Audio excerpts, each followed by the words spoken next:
Muy buenos días, tengan querida familia, queridos amigos y hermanos, bendiciones para todos, que el Señor les bendiga. Nuevamente por acá, quería compartir algo muy brevemente con ustedes. Está relacionado a Ezequiel capítulo 22, versículo 30. Ezequiel capítulo 22, versículo 30. Y dice de la siguiente manera, en la de Dios habla hoy, dice: yo he buscado entre esa gente a alguien que haga algo en favor del país y que interceda ante mí para que yo no los destruya, pero no lo he encontrado. Eso es lo que dice la versión Dios habla hoy. Y estamos hablando de que en el día de hoy vivimos en un mundo consternado, en un mundo confundido, en un mundo sumergido en una oscuridad y en unas tinieblas terribles. Vivimos en un tiempo donde se habla mucho de libertad, se habla mucho de ser libre, pero es un mundo de esclavitud en muchos aspectos, en primero espiritual, emocional, atados a una cantidad de vicios y situaciones que es difícil para muchos poder salir de allí. Ahora, me llama la atención porque aunque vivimos en un mundo sumergido en la maldad, y quisiera ser optimista, vamos a decirlo de esta manera, la verdad de las cosas es que el mundo va de mal en peor. Y eso no quiere decir que yo no tenga un optimismo sano. Un optimismo sano se refiere a que no negamos la realidad y esperamos, pero según las promesas de Dios. Pero este mundo está en un estado de tanta maldad, de tanta decadencia, de tanta injusticia, de tanto pecado y de tanta mentira y engaño tras engaño. Vaya, si leemos el capítulo 22 de Ezequiel, podemos coincidir que cualquier parecido con la realidad, dirían algunos, sería pura coincidencia, pero sabemos que es el estado de un mundo, es el estado de un país, es el estado de una nación, es el estado de un pueblo que le da la espalda a Dios. No podemos esperar caminar de espaldas a Dios y que las cosas que acontezcan sean favorables para nuestra vida. De ninguna manera. El pueblo de Israel, especialmente en este contexto de Ezequiel 22, estaba haciendo injusticia, perversiones, maldades, idolatrías, injusticia. Era un pueblo corrupto, era un pueblo que estaba a merced del mejor postor. Y por supuesto, el capítulo 22 habla de juicio, habla en sí de lo que acontecería en función al estado espiritual en el cual se encontraba el pueblo. La intención de Dios antes de cualquier juicio es siempre el arrepentimiento. Es que el corazón del hombre se vuelva a Él. Es que atendamos a su voz y nos regresemos a Él. Pero había otro gran problema. El otro gran problema era que los que eran líderes religiosos y los que estaban allí para alentar al pueblo a hacer lo correcto, también se habían corrompido y también habían caído en la misma situación. Ahora es lamentable porque en este capítulo 22 nos dice, versículo 30 del capítulo 22 nos dice: y busqué entre ellos, entre todo el pueblo. Dice: busqué entre ellos hombre que hiciese vallado y que se pusiese en la brecha delante de mí a favor de la tierra para que yo no la destruyese, y no lo hallé. Esto me llama poderosamente la atención y a la misma vez también me hace meditar y pensar en mi posición, en mi responsabilidad como creyente, como cristiano, en mi responsabilidad como hijo de Dios, en mi responsabilidad también como padre y en la responsabilidad que tenemos todos nosotros como iglesia. Es cierto que muchas veces queremos hacer de todo y a la final no hacemos nada. Es cierto que muchas veces estamos envueltos en una cantidad de cosas que si las vemos desde un punto de vista general, tal vez no son malas. Y no quiero decir con esto que no haya necesidad de hacerla, pero dejamos muchas veces de hacer lo más importante. Lo más importante para Dios no es lo que yo pueda lograr dentro del contexto cristiano. Lo más importante para Dios no es que alcance dentro del contexto cristiano lo que yo considere que sería la cúspide. Lo más importante para Dios muchas veces no son nuestras propias metas personales, sino su gloria y su voluntad. Y como iglesia a veces también nos desenfocamos.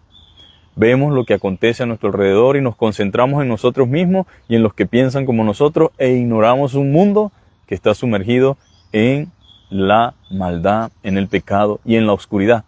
Si algo debe tener la iglesia claro y ser consciente es de que está llamada aquí, en este mundo, para hacer luz en medio de las tinieblas. ¿Para qué? Para proclamar la palabra del Señor, para consolar, para levantar, para confrontar. Y créanme, estamos en un tiempo, al igual que el tiempo que vivía Judá en ese entonces, el mismo tiempo estamos ahora.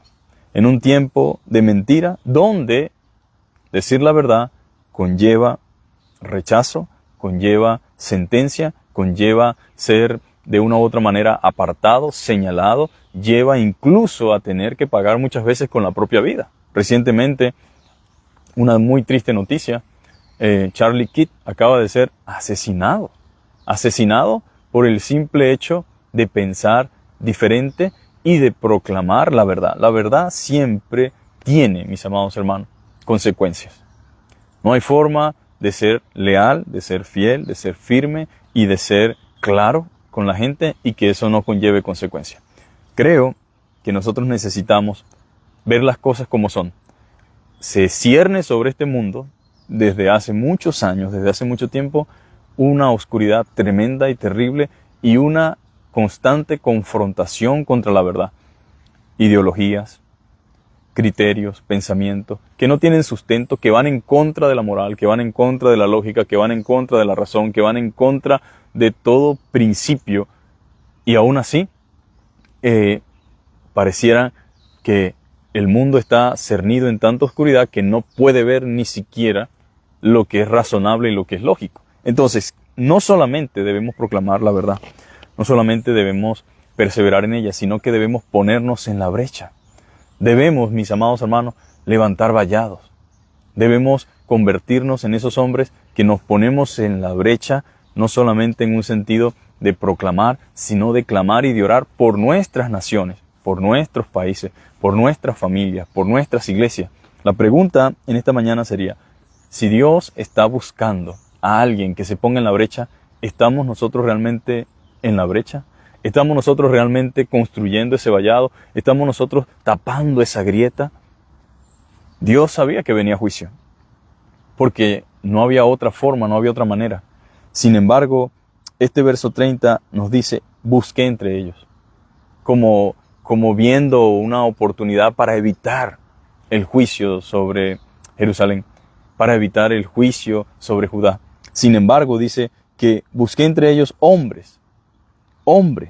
que hiciese vallado, que estuviera allí, parado al frente, para defender, para proclamar, para llamar al pueblo al arrepentimiento, para tapar esa brecha que había porque el pecado nos separa de Dios. Tenemos que ser conscientes de eso. El pecado nos separa de Dios, separa de Dios al hombre, mis amados hermanos. Nosotros no podemos pensar tampoco meramente que porque pertenecemos a la iglesia y porque nos llamamos cristianos, no, la iglesia tiene también su contexto de comprender y entender que necesitamos un arrepentimiento. Porque ellos religiosamente seguían practicando sus rituales, seguían viviendo aparentemente como que si todo estaba bien, pero había una brecha, había una abertura, había algo que necesitaba ser reparado, que necesitaba ser arreglado. Y dice la Escritura que Dios buscó entre ellos, porque si tú sabes que viene juicio, si tú sabes que para esta tierra está profetizado lo peor, si tú sabes que los días por venir son malos, si tú sabes que la palabra de Dios se va a cumplir, lo mejor que podemos hacer es volvernos a Dios de todo corazón, en arrepentimiento y fe, y vivir conforme a su voluntad. Pero no podemos ignorar lo que viene. Entonces, sabiendo todo esto, sabiendo lo que se avecinaba, no hubo nadie que se volviera al Señor. No hubo alguien que estuviera allí reparando ese vallado. No hubo nadie que se metiera en la brecha. Y dice, delante de mí. Ahora, yo quiero también resaltar en esta mañana el valor de la intercesión. Cuán oportuno y cuán valioso es la intercesión a favor de.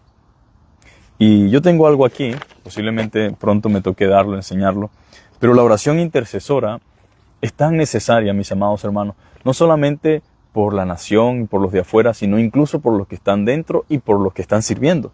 Pero la idea del Señor es aquí, no hubo nadie, dice, que se pusiera en la brecha delante de mí a favor de la tierra, para que yo no la destruyese, y dice, y busqué y no lo hallé. Ahora Dios ciertamente nos está mostrando también el valor de la intercesión, que nosotros podemos interceder, que nosotros podemos clamar a favor de otros. Es ese acto de orar en favor de otros. Si amamos a nuestro prójimo, como lo establece el Señor, no quedaremos indiferentes ante la necesidad de nuestro prójimo, la cual no es solamente física, sino espiritual también. Mire, la necesidad más grande del ser humano, más allá de las necesidades y las carencias físicas, es la necesidad espiritual. En la Biblia, mis amados hermanos, encontramos diferentes hombres que estuvieron siempre intercediendo a favor del pueblo. Abraham es un ejemplo de un hombre intercesor. Dios quiere que usted y yo seamos un tipo de Abraham, de intercesores.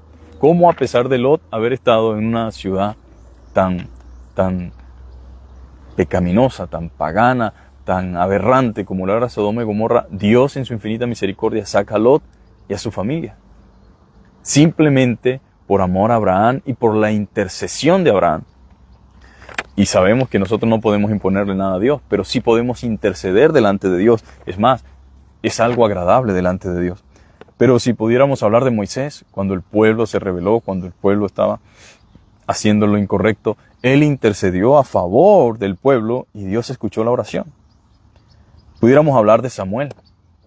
Samuel también fue otro que intercedió a favor del pueblo. Podemos hablar de Elías, podemos hablar de Daniel, podemos hablar de Nehemías. Mire, el Salmo 99, versículos 6, 7 y 8 dice, Moisés y Aarón entre tus sacerdotes, y Samuel entre los que invocaron su nombre. Invocaban a Jehová, y él les respondía, dice, en columna de nube hablaba con ellos, guardaban sus testimonios y el estatuto que les había dado. Jehová, Dios nuestro, tú les respondías, le fuiste un Dios perdonador y retribuidor de sus obras. Ahí está, Moisés y Aarón entre tus sacerdotes y Samuel entre los que invocaban tu nombre, invocaban a Jehová y él les respondía. Ahora, viendo todo esto, mis amados hermanos, entendiendo lo que se avecina, lo que ya está y lo que se viene sobre esta tierra, creo que no hay algo más importante y valioso que convertirnos, mis amados hermanos, en aquellos que están allí reparando el vallado y que están allí en la brecha, clamando, intercediendo y orando a favor de. Mire, cuando nosotros oramos a favor de otros, créanme, esa oración no queda, mis amados hermanos, en la deriva. Es una oración efectiva. Mire, cuando nosotros oramos por otros, mis amados hermanos, cuando clamamos e intercedemos, estamos cubriendo a otros mediante la oración. Estamos cubriendo a otros del peligro. Estamos cubriendo a otros de caer en el engaño, en la mentira. Y yo creo que algo que debe ser la iglesia es intercesora. Intercesora por las almas, intercesora por la vida de los que están adentro, pero también por la vida de los que están afuera. Hermanos, es triste, pero a veces como iglesia estamos tan entretenidos, tan ocupados en cosas que no es que sean malas, pero que no son la prioridad, que ignoramos la tarea que tenemos asignada. Mire, es una batalla y una lucha por el alma, por la eternidad. No es simplemente por algo efímero. Estamos hablando de que la razón por la cual estamos aquí es para proclamar el Evangelio, para enfocarnos en buscar la cosecha y no dejar que la cosecha se pierda. Las cosechas son las almas, mis amados hermanos. Y nuestra tarea es recoger la cosecha, es salir a buscar esas almas, es salir a buscar esas vidas que están allí, a merced del enemigo de nuestras almas, a merced de las ideologías, de las mentiras, a merced del engaño, a merced de la confusión, a merced de tantas cosas. Y es nuestra tarea, mis amados hermanos, salir a buscarla, en prepararnos para la cosecha, para la siega. Dice la Escritura, mis amados hermanos, que no tenemos lucha contra sangre ni carne. Y yo quiero que allí nos enfoquemos. La razón de la oración no es un capricho ni un ritual religioso. Es algo más profundo, más intenso. La razón de la oración tiene que ver, mis amados hermanos, con lo espiritual, tiene que ver con lo eterno. Pablo decía, no tenemos lucha contra sangre ni carne, sino contra principados, contra potestades, contra los gobernantes de las tinieblas de este siglo. Este mundo es gobernado por las tinieblas de este siglo. El príncipe de este mundo, según la Escritura, es Satanás. Por lo tanto, nosotros no tenemos lucha contra la carne, humanamente hablando, tenemos una lucha espiritual. Y por ser espiritual se requiere poder espiritual, se requiere comunión con Dios, se requiere que clamemos, se requiere que oremos. Es cierto que debemos ir a predicar, que debemos ir a proclamar el Evangelio, pero antes debemos clamar y orar, interceder, orar, orar, orar, orar y no cansarnos de orar, mis amados hermanos. Orar juntamente con la acción, pero muchas veces estamos accionando, ignorando que no se trata solamente del intelecto, no se trata solamente de la mente, no se trata solamente de la comprensión humana, se trata de libertad espiritual, de la esclavitud del pecado. Se requiere, mis amados hermanos, la intervención divina sobre las vidas y por lo tanto es su responsabilidad y mía clamar y orar. Si Dios preguntara, ¿habrá hombre alguno en esta hora que esté puesto en la brecha? Sí, yo creo que sí los hay. Creo que sí. Pero el llamado no es solamente a esos que ya están, sino a que nosotros nos involucremos también en ese proceso de interceder, en ese proceso de clamar, en ese proceso de orar. Mire, la Biblia también nos revela claramente en 1 Samuel capítulo 12, en su discurso al pueblo luego de pedir rey, en el verso 18 al 25, encontramos a Samuel como un intercesor a favor del pueblo. Dice la Biblia, y Samuel clamó a Jehová, y Jehová dio truenos y lluvias en aquel día, y todo el pueblo tuvo gran temor de Jehová y de Samuel.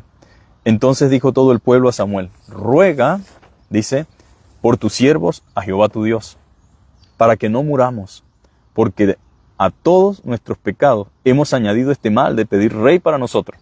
Bueno, estaban reconociendo algo. Pero luego Samuel respondió al pueblo, diciendo, no temáis vosotros, habéis hecho todo este mal, pero con todo y eso no os apartéis en pos de Jehová. Luego dice, sino servidle con todo vuestro corazón, no os apartéis en pos de vanidades que no aprovechan ni libran, porque son vanidad. Pues Jehová no desamparará a su pueblo, que, dice, porque Jehová no desamparará a su pueblo por su grande nombre, porque Jehová ha querido hacerlos pueblo suyo. Así que lejos sea de mí que peque yo contra Jehová, cesando de rogar por vosotros. Ahora, es interesante porque Samuel reconocía como un pecado personal de él el dejar de ser intercesor a favor del pueblo. Mi pregunta es, como cristiano, ¿cuántas cosas no vemos a diario, dentro y fuera de la iglesia? ¿Cuántas cosas no suceden? Y fíjense que muchas veces cuando ocurre pecado dentro del pueblo, cuando ocurren cosas dentro del contexto cristiano, lo que hacemos es comenzar a desatar juicios y comenzar a malponer a la persona, a hacer más grande el problema, a andar de chisme en chisme, a andar promocionando y publicando, cuando nuestra tarea es interceder a favor del pueblo a pesar del pecado. Moisés tenía todas las razones para pedir que viniera fuego del cielo y consumiera a todos los israelitas en el desierto, pero no hizo eso. Antes pidió misericordia para ellos. Y también Samuel tenía todo el derecho de decirle a Dios que enviara truenos, así como el pueblo temía esos truenos, que consumiera a todo el pueblo. Pero antes de hacer todo eso, dice, miren, no se aparten de Dios, han pecado, pero arrepiéntanse y vuélvanse a Él de todo corazón y no se aparten de Él. Porque Dios realmente lo que quiere es un arrepentimiento de ustedes para con Él y que se vuelvan a Él de todo corazón y que le sirvan. Y que no se vayan en pos de vanidades. ¿Qué son vanidades? Todo lo que no incluye a Dios en nuestra vida es vanidad. Así que lejos esté de mí, dice Samuel, que yo peque contra Jehová, cesando de rogar por vosotros. Ustedes tal vez pueden estar en pecado, en desobediencia, en lo que ustedes quieran andar. Yo no puedo controlar eso, pero mi deber, mi tarea, mi responsabilidad es interceder ante Dios por ustedes. Y es como los hijos, mis queridos hermanos. Uno puede no estar de acuerdo con los hijos, uno puede no estar quizás a favor de lo que están haciendo. Podemos incluso sentir dolor y pesar por lo que están haciendo, pero ningún padre va a dejar de rogar a Dios por sus hijos. Nunca, nunca. Sí, hasta que haya vida y esperanza y hasta que Dios nos dé vida y nos dé la capacidad de poder comunicarnos con Él y hablar con Él. Si no hemos muerto, ahí vamos a estar nosotros sin importar los años y los días, clamando y pidiendo misericordia para nuestros hijos, rogando a Dios por ellos, rogando a Dios que abra su mente, su corazón, rogando a Dios que en medio de los procesos que estén viviendo, ellos puedan reconocer su necesidad de Dios y volverse a Él de todo corazón. Entonces creo que tenemos una gran tarea como iglesia, como pueblo de Dios, y es la de interceder, ponernos en la brecha.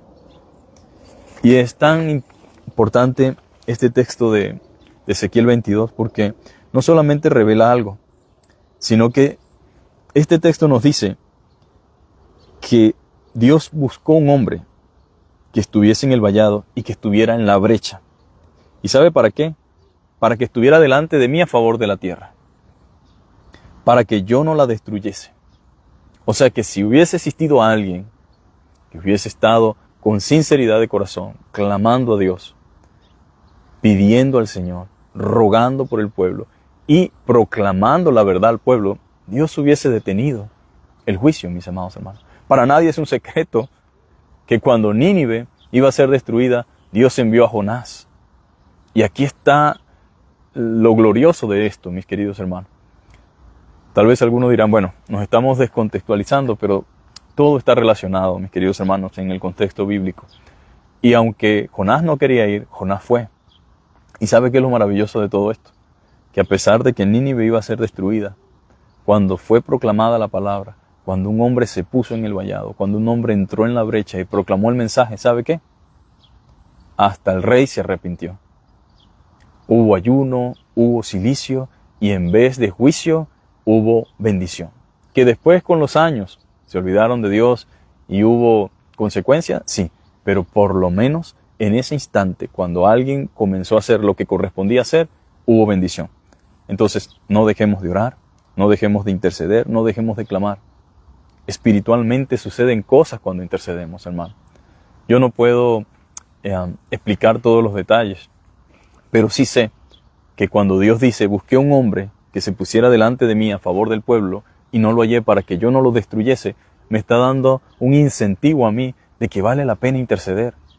Tal vez podemos ver un mundo lleno de maldad, podemos ver una nación sumergida en el pecado, podemos ver lo peor, pero si nosotros clamamos y oramos, Dios puede hacer algo, mis queridos hermanos. No deje de orar por su familia, no deje de orar por sus hijos, no deje de orar por su esposo, no deje de orar por su hogar, no deje de orar por su iglesia, no deje de orar por sus líderes, no deje de orar, mis amados hermanos, por los jóvenes, por los adolescentes, por los niños. No dejemos de orar por nuestros países, porque Dios es un Dios poderoso, un Dios grande y un Dios misericordioso, que algo que caracteriza a Dios es que es lento para la ira y grande en misericordia. Así que Dios me les bendiga. Espero en el Señor que esto nos anime si por alguna razón hemos estado en estos días tan confusos, de entre tanta mala noticia, entre tanto desastre, entre tanta tragedia, entre tanto dolor, quizás desenfocados, porque esa es la palabra, nos desenfocamos, comenzamos a dudar de las promesas, comenzamos realmente a preguntarnos, ¿valdrá la pena esto? Nos comenzamos a preguntar, ¿pero realmente esto tiene algún impacto? Y los que oran saben, mis amados hermanos, saben que muchas veces el desaliento y el desánimo viene, pero no viene de parte de Dios, viene de parte del enemigo de nuestras almas, para desenfocarnos y desorientarnos e impedir que nosotros sigamos clamando y orando, porque la oración tiene poder y mueve la mano de Dios. Que tengas un feliz día, desde donde me escuches, no sé, que Dios bendiga tu vida de manera especial y que juntos podamos interceder por aquellos que están en oscuridad, en pecado y lejos del Señor. Vamos a orar. Padre, gracias te damos en el nombre de Jesús por este hermoso tiempo, por esta hermosa mañana. Gracias por tu palabra que no puede ser más clara, Señor, y más directa. Gracias porque tú escuchas la oración, porque para ti no hay nada imposible, Señor, y porque, Padre, tú nos demuestras por medio de las Escrituras que ninguna oración de los santos, Señor, cae en el vacío, Señor. Toda oración de los santos y de los justos sube delante de ti como un incienso, Señor, como un aroma que te agrada, Señor. Yo te pido, Padre amado, que nos bendigas. Vivimos en tiempos difíciles, Señor. Vivimos en tumultos, en confusión, vivimos en tanta violencia, tanta maldad, en tanta injusticia, Señor. Pero tu palabra dice, ¿acaso no hará Dios justicia a sus escogidos que claman a Él de día y de noche? La pregunta sigue siendo la misma, pero cuando el Hijo del Hombre venga, ¿hallará fe en la tierra? Te ruego, Padre amado, que afirme nuestros corazones, Señor, y que nuestras mentes se alineen a tu voluntad y a tus propósitos. En el nombre poderoso de Jesús. Amén. Bendiciones para todos, mis queridos hermanos.